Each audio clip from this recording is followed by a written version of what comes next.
So you just learned how someone might develop a deep vein thrombosis or a blood clot in their deep vein of their leg.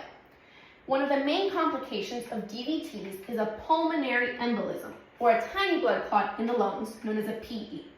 To understand why a DVT would lead to a PE, we got to think about just the normal anatomy of a person's body. The veins from the legs are going to leave the leg and enter back into the heart through the inferior vena cava. The blood from this area is actually going to get dumped into the right atrium, then the right ventricle, and then lead out through the lungs.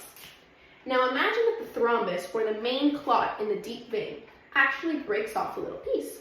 This would be known as an embolism. Let's give it an E. This embolism would travel through those veins, through the inferior vena cava, and into the right heart, again the right atrium and the right ventricle, and out through the pulmonary artery into the lungs. The lungs have lots of tiny blood vessels called capillaries, where gas exchange is supposed to be happening. Oxygen from the air is supposed to go into the blood, and carbon dioxide from the blood is supposed to get dumped back into the lungs. If this tiny embolism travels throughout the entire circulatory system and makes its way into the lungs, it could get stuck in those capillaries. If it's big enough, it might even get stuck in bigger vessels within those lungs. Because of that, entire parts of the lungs might get blocked off from blood flow, decreasing the amount of blood space that's actually available for gas exchange. This could lead to lots of different signs and symptoms that could be really dangerous.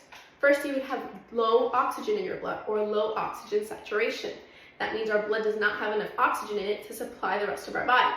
As a compensation for that, our heart's going to start beating really fast.